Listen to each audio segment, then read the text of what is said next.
1947 में देश को आजादी मिली थी। इतिहास बदला था। 66 साल बाद इतिहास फिर करवट लेकर 2014 में आ खड़ा हुआ है। इस बार देश की राजनीति बदलाव की तरफ जा रही है। बदलाव के बीच जो दिलचस्प संयोग बना है वो 1947 और 2014 के कैलेंडरों की तारीखों के बीच है। जी हां, 2014 के कैलेंडर की तारीखें बिल्कुल वैसी ही हैं जैसी 1947 में थी। ज्योतिष के जानकार इसे बड़े बदलाव के तौर पर देख रहे हैं।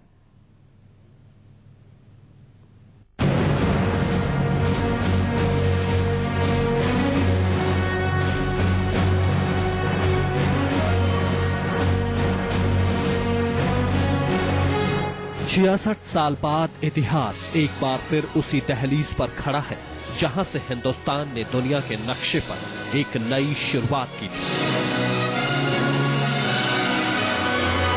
वक्त एक बार फिर 66 साल पहले लौट चुका है। देश एक बार फिर उसी मोड़ पर आ खड़ा हुआ है जहां से बदलाव को नई दिशा मिली थी, यानी नया साल 2014 हूबहू देश की आजादी के साल 1947 की राह पर है।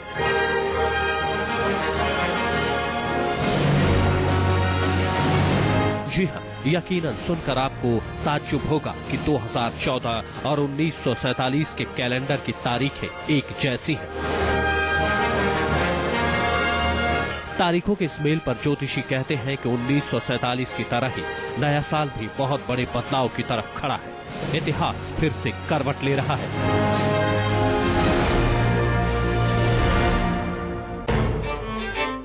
तारीखें फिर से दस्तक दे रही हैं नई उम्मीद की तरफ। 66 साल पहले देश की राजनीति ने नए कदम बढ़ाए थे तो 2014 में भी सियासत नई हिलोरें ले रही है। 1947 में देश को आजादी मिली थी तो नया साल भी दुनिया में महाशक्ति बनने की तरफ बढ़ चुका है।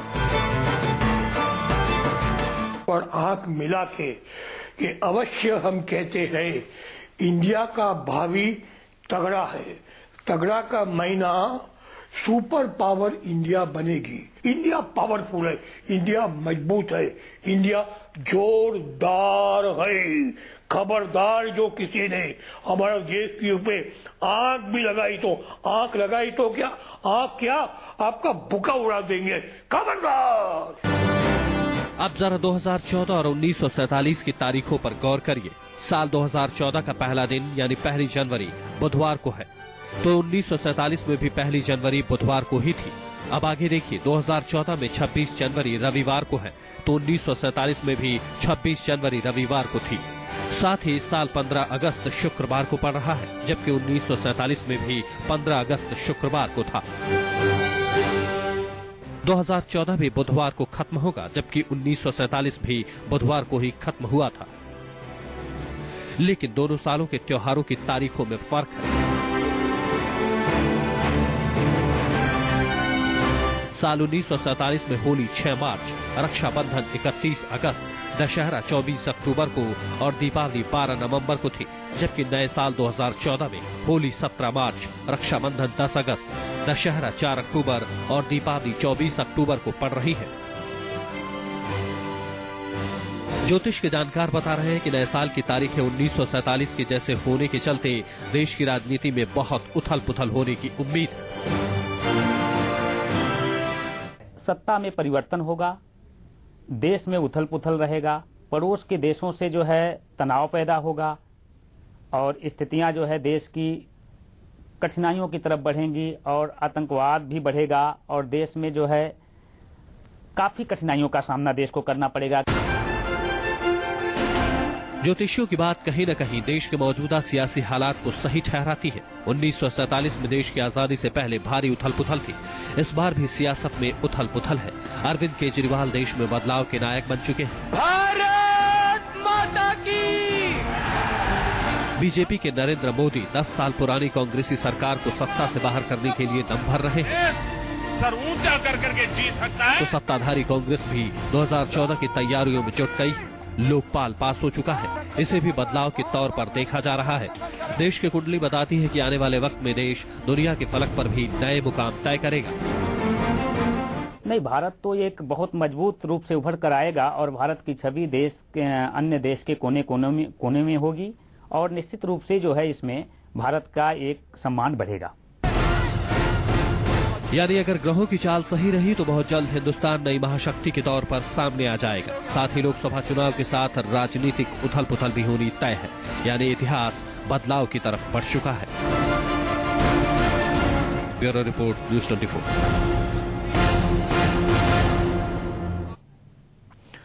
बदलाव की तरफ बढ़ रहे देश में कौन देश के सिंहासन पर बैठेगा, ये अभी भविष्य के गर्त में है, लेकिन सियासत में जोर आजमाइश की तलवारें खिंच चुकी हैं। इसी खींचतान में नरेंद्र मोदी भी कमर कस चुके हैं। सियासी पराक्रम के साथ मोदी के सितारे ही तय करेंगे कि मोदी का क्या होगा।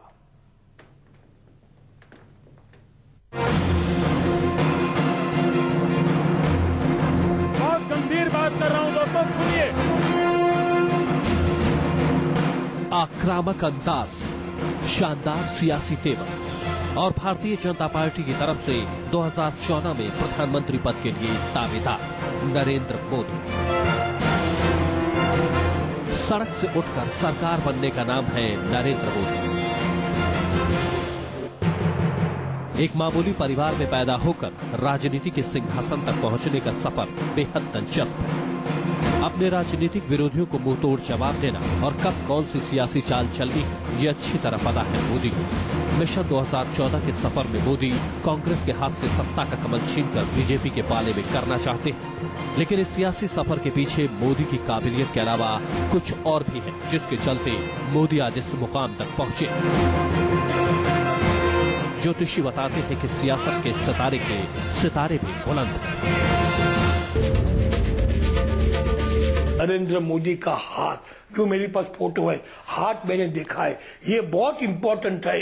हाथ, ये गुरु का पर्वत, ये शनि का पर्वत, ये सूर्य का पर्वत, ये बुध का पर्वत और ये शुक्र का पर्वत, ये और पर्वत नरेंद्र मोदी की हाथ में बड़े तगड़े हैं, इतने बड़े बड़े हैं, पर इतने बड़े बड़े, तो जिसका हाथ में पर्वत बड़े होते हैं वो राजा से कम नहीं होते हैं। ग्रहों की चाल नरेंद्र मोदी के अनुकूल भी है। ज्योतिषियों की माने तो 2014 के लोकसभा चुनाव में नरेंद्र मोदी बन सकते हैं प्रधानमंत्री। मोदी को 27% कमल पर प्रभाव डालने की स्थिति, जीन ऑफ केटली का मतलब ये तुला के शनि, राहु तथा मकर के मंगल की युति होने के कारण अंततः ये 188 चुनावों के बाद, लोकसभा चुनाव के बाद 188 सीटें भारतीय जनता पार्टी को अपने दम पर ले जाए, इसकी संभावनाओं से इंकार नहीं किया जा सकता। और चुनाव के बाद मोदी भारत के तख्त पर बैठने के निमित्त पहला व्यक्ति प्रेफरेंस पर होगा। गुजरात के मुख्यमंत्री नरेंद्र मोदी का जन्म 17 सितंबर 1950 को महसाना में वृश्चिक लग्न कर्क नवांश वृश्चिक राशि में हुआ। नरेंद्र मोदी की कुंडली में वृश्चिक लग्न और वृश्चिक राशि है और सूर्य की महादशा से गुजरने के कारण मोदी का भाग्य इन दिनों प्रबल है।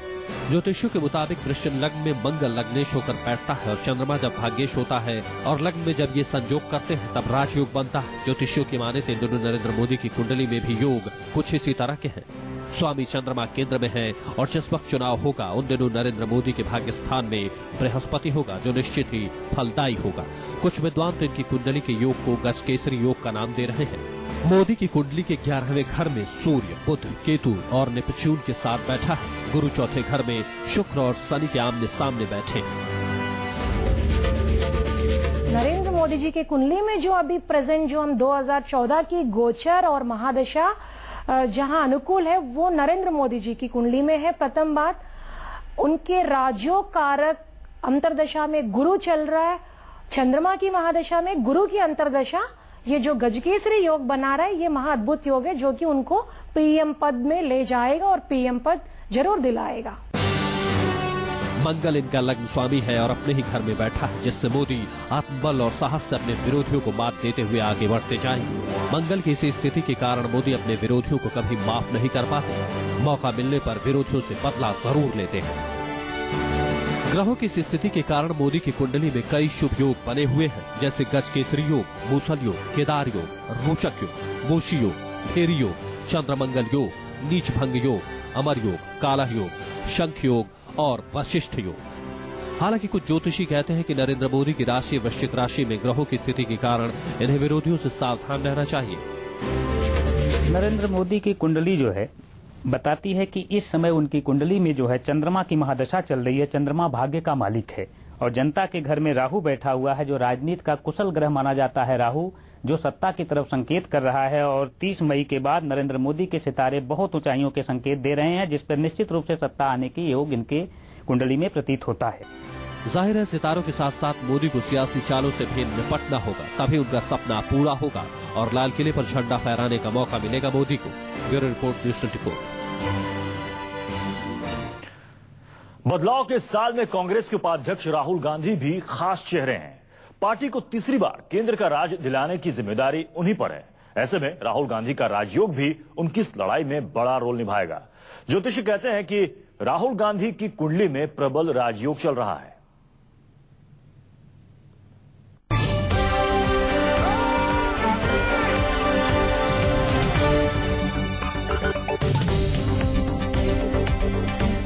दस साल से केंद्र में सरकार चला रही कांग्रेस राहुल गांधी के नेतृत्व में 2014 के रण के लिए तैयारियों में जुट गई है। 4 राज्यों में मिली हार के बाद तीसरी बार केंद्र का किला फतह करना बड़ी चुनौती है। कांग्रेस अध्यक्ष सोनिया गांधी के साथ 2014 के इस महासमर में पार्टी की नैया पार लगाने की जिम्मेदारी है खुद कांग्रेस के उपाध्यक्ष राहुल गांधी पर। इन चुनौतियों के बीच खबर यह भी है कि पार्टी राहुल गांधी को घोषित तौर पर पार्टी के प्रधानमंत्री पद के लिए उम्मीदवार बनाने की तैयारी भी कर चुकी है। ऐलान भर होना बाकी है, लिहाजा राहुल गांधी ने भी विरोधियों को मात देने के लिए कमर कस ली है। सियासत के संग्राम में राहुल गांधी के लिए राजयोग प्रबल है। ज्योतिषी बता रहे हैं कि राहुल गांधी 2014 में प्रधानमंत्री बन सकते हैं। कुछ का तो कहना है कि नवंबर 2013 से ही राहुल का राजयोग चल रहा है। मांग में अगर देखें तो ग्रहों की और आकाशमंडल की ऊर्जा के अनुरूप पहला प्रेफरेंस हम राहुल गांधी को देंगे। मात्र 120 या 130 दिन का खेल बाकी है इस लोकसभा का, और वेद का वचन अभी तक कभी गलत होते नहीं देखा। अतः पहले नंबर पर हम ये कहने के लिए बाध्य हैं कि चाहे एक दिन के लिए ही प्राइम मिनिस्टर राहुल गांधी बने, लेकिन चुनाव के पहले ये प्रधानमंत्री की कुर्सी पर बैठ जाए और इसके बाद चुनाव हो, इसके नेतृत्व में इसकी संभावनाओं से इंकार नहीं किया जा सकता। राहुल गांधी का जन्म 19 जून 1970 को दिल्ली में हुआ था। राहुल के मिथुन लग्न की कुंडली में सूर्य और मंगल का योग है। शुक्र उनके धन भाव में और राहु भाग्य स्थान में है। वर्तमान महादशा के अनुसार ही राहुल गांधी के छठे घर में बैठे चंद्रमा के विंशोत्तरी दशा और अंतरदशाएं केतु के चुनाव के समय उन्हें 42 साल 9 महीने 14 दिन तक है, जो कांग्रेस पार्टी को लाभ अवश्य पहुंचाएंगी। राजयोग के सफर में राहुल गांधी के लिए चुनौतियां भी कम नहीं है। कुछ ज्योतिषियों का कहना है कि राहुल गांधी को सावधान भी रहना चाहिए। 4 राज्यों में मिली हार के बाद राहुल गांधी सियासत में एक एक कदम सावधानी के साथ रख रहे हैं। लोकपाल पास कराना पार्टी की छवि सुधारने के लिए पहला कदम था। आम आदमी पार्टी की दिल्ली में विजय के बाद युवाओं को कांग्रेस की तरफ जोड़ना भी बड़ी चुनौती है। Bureau report, news 24।